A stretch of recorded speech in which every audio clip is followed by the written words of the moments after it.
Bonjour Nathalie Mons, merci d'être avec nous. Ce qui est écrit à l'entrée de toutes les écoles françaises serait donc faux, liberté, égalité, fraternité, en tout cas en ce qui concerne le mot égalité. L'école a creusé les inégalités ces 30 dernières années.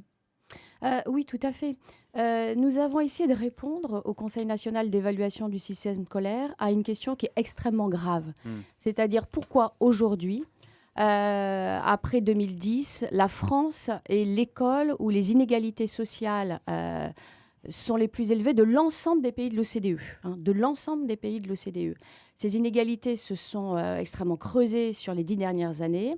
Et donc au Conseil, nous avons réuni 22 équipes de recherche, des didacticiens, des sociologues, des économistes, des psychologues, pour regarder pourquoi nous en avions été arrivés là. C'est-à-dire que on savait ce résultat, mais on ne connaissait pas la cause. Et donc, on a demandé à l'ensemble de ces équipes de regarder l'école sous toutes ses coutures, ce qui se passe dans les classes, mais surtout ce qui se passe en termes de politique scolaire, pour expliquer la situation. Justement, vous dites le mot politique. La ministre Najat Vallaud-Belkacem se félicite de ce rapport. Elle estime que c'est un réquisitoire contre 10 ans de politique de la droite, alors que vous étudiez les 30 dernières années.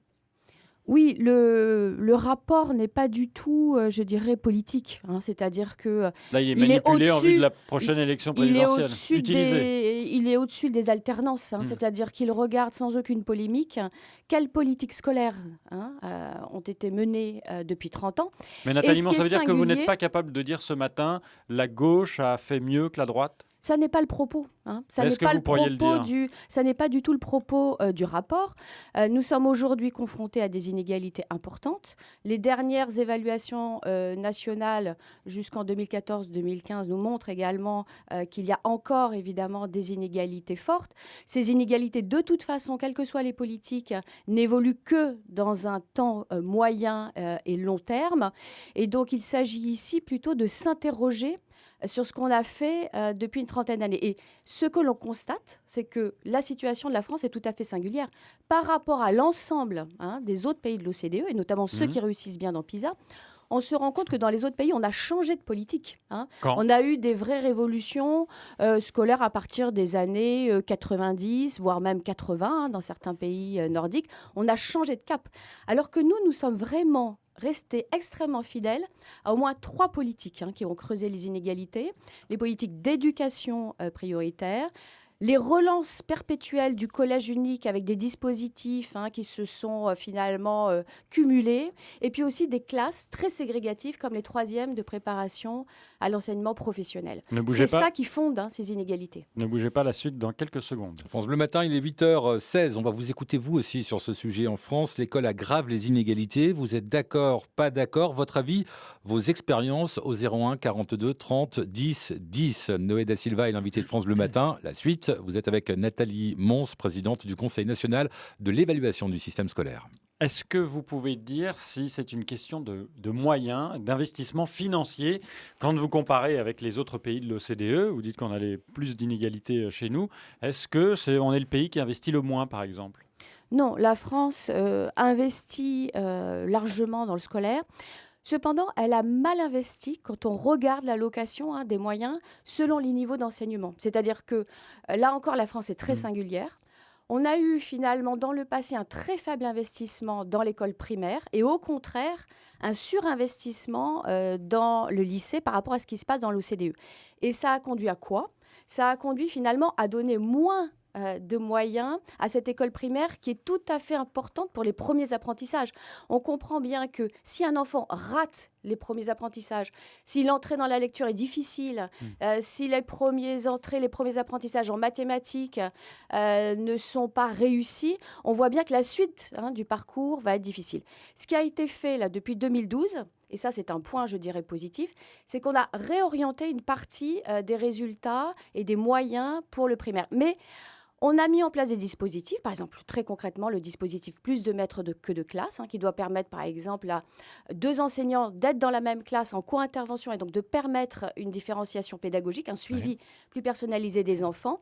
C'est positif, mais ça n'a pas été mis en œuvre exactement comme dans les attendus. Donc il faut non seulement qu'il y ait des moyens, il faut qu'il y ait des politiques intelligentes et il faut que ces politiques soient mises en œuvre efficacement. En gros, vous dites quand même qu'il y a un échec des zones d'éducation prioritaire. Certains disent que les inégalités se sont creusées à cause de ces ZEP, d'autres disent à cause de l'école privée. Est-ce que vous arbitrez ce débat? L'éducation prioritaire, la politique d'éducation prioritaire, elle naît dans les années 80, avec l'idée de faire une discrimination positive, donner davantage aux enfants qui ont moins chez eux. Dès le début, les concepteurs même de cette politique attirent l'attention sur le fait que cette politique doit être temporaire. Pourquoi ? Parce que finalement, ils sont visionnaires. C'est-à-dire qu'ils disent, attention, ces politiques, ces labels, va finalement stigmatiser ces établissements et créer au moins 2 effets pervers. Faire partir les enfants les plus favorisés et aussi limiter l'attractivité des enseignants parce Mais que dans certains enseigner quartiers, dans un milieu ségrégé, c'est difficile. dans certains quartiers, on voit des banderoles sur les établissements qui allaient être retirés de zones d'éducation prioritaire parce que les enseignants veulent y rester. Il y a un paradoxe là. Les enseignants ne veulent pas y rester. Si vous regardez malheureusement le turnover important dans ces établissements, Ce sont les parents alors qui veulent plus de moyens dans ces écoles. c'est-à-dire que la situation est telle que sans dynamique, c'est-à-dire que finalement, si on en reste à des établissements très ségrégés, les gens demandent évidemment qu'il y ait des moyens attachés à leurs établissements. C'est tout à fait normal. D'ailleurs, le Conseil ne demande pas qu'il y ait un retrait des moyens alloués à ces établissements. Ce serait la double peine. Au contraire, nous montrons que à la fois les enfants et les personnels qui travaillent dans l'éducation prioritaire sont finalement aujourd'hui victimes de discrimination négative. Qu'est-ce que ça signifie ? Le Conseil a regardé quels sont les facteurs qui sont liés aux apprentissages des enfants. Ce sont le temps scolaire, le climat dans les classes, des pédagogies adaptées. Et lorsqu'on regarde l'ensemble de ces éléments, on se rend compte que finalement, on donne moins aux enfants qui ont déjà moins. Et on met aussi les personnels de l'éducation prioritaire dans une situation extrêmement difficile.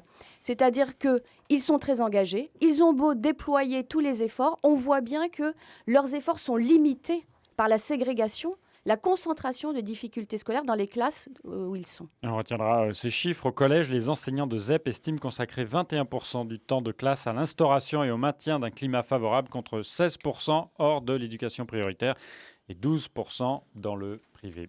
Merci Nathalie Mons, vous êtes la présidente du Conseil national de l'évaluation du système scolaire. Interview à retrouver en vidéo sur francebleu.fr. Je vous remercie. Je vous souhaite une bonne journée.